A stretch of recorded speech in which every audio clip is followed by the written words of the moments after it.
Hey, what's up guys? Thank you for tuning in. It's another episode of Been There Series, but we're not going anywhere. We're staying here in my garage. I'm gonna show you how I installed this 10-pound CO2 cage onto my Jeep JL 2020.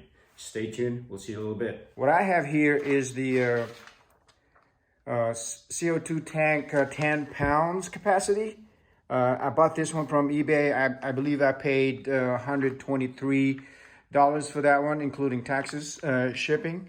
And then I purchased this. The rest of my purchases are at Amazon.com. So this right here, it's a regulator, pressure regulator, 150 rated. This one right here is pressure gauge. This right here, it's the 20 feet coiled air hose rated 300 psi. You're gonna need at least 150 because your regulator is 150 psi. So you have to have at least 150 or more on your hose. What I have here is the vehicle mount bracket that I bought from Amazon. I believe I paid $48, $52 that included taxes. The idea was you can use this one mounted, depending on what kind of vehicle you have, you can mount it on the floor or on the wall of your vehicle. But in my case, I really wanted to preserve the static of the vehicle, so I didn't want to put a hole on the wall or on the floor of my Jeep. So I came up with the idea. Well, I saw the idea from one of the YouTuber.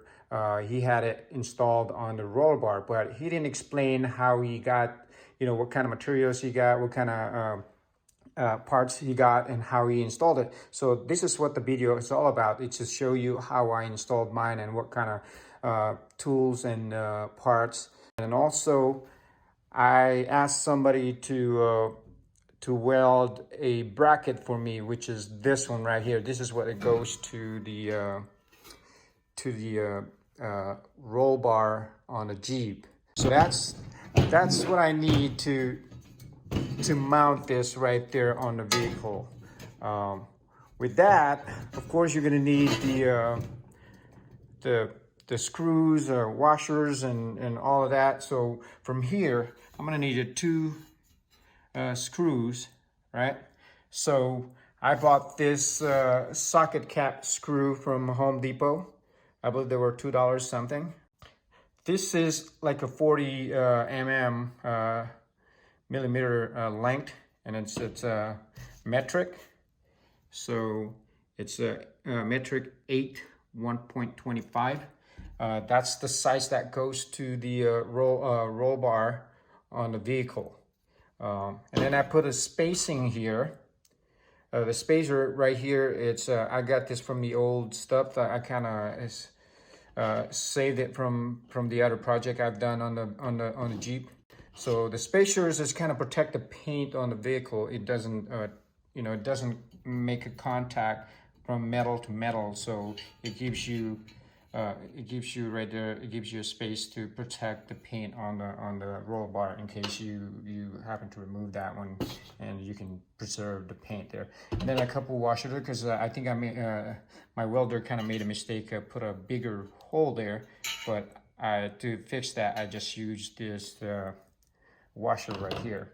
Now on the bracket itself, I used this socket cap screw.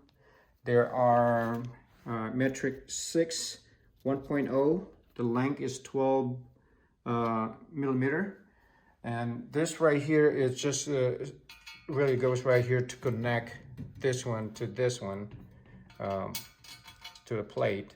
So I used that one right there. So, and the tools that I use, there's only a couple 3 tools that I use here. Okay, I got this Allen wrench, 6 millimeter, to use to that one, to the 40 millimeter socket cap screw, and I get the 5 mm for this one. And of course, you're gonna need this gear wrench to hold on to the lock nuts right there, the back of this thing. So, and that's it. That's all the tools I need. That's all the parts that I need to install it. Now let's go install it. I'm going to show you how to do that. All right, let's put together the vehicle mount brackets and the bracket that goes to on the vehicle.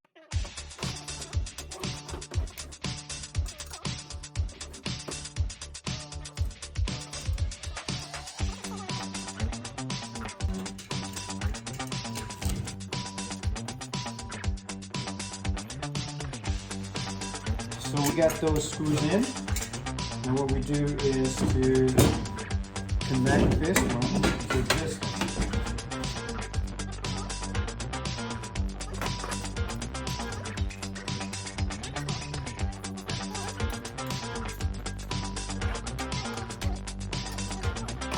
Some of this one over here.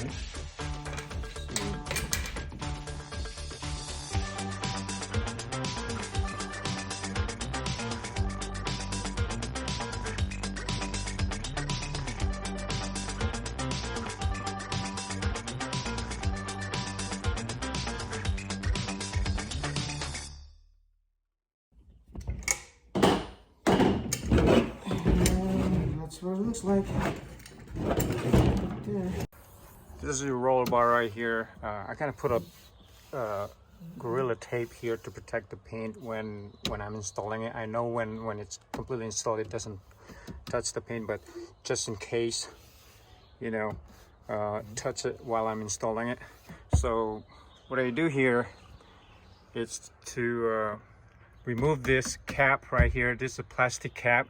You can just pull this, just a little bit of force there, you should be able to remove it. See how easy it is? So just remove that one right there. There's a couple of screws in there, right?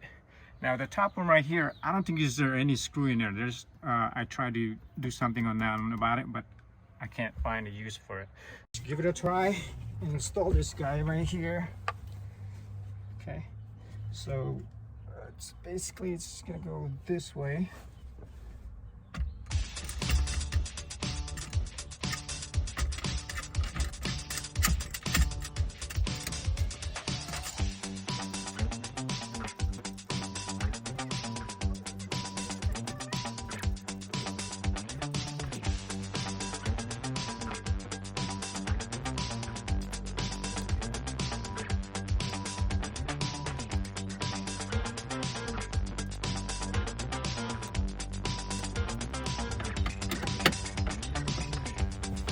That's how you install it.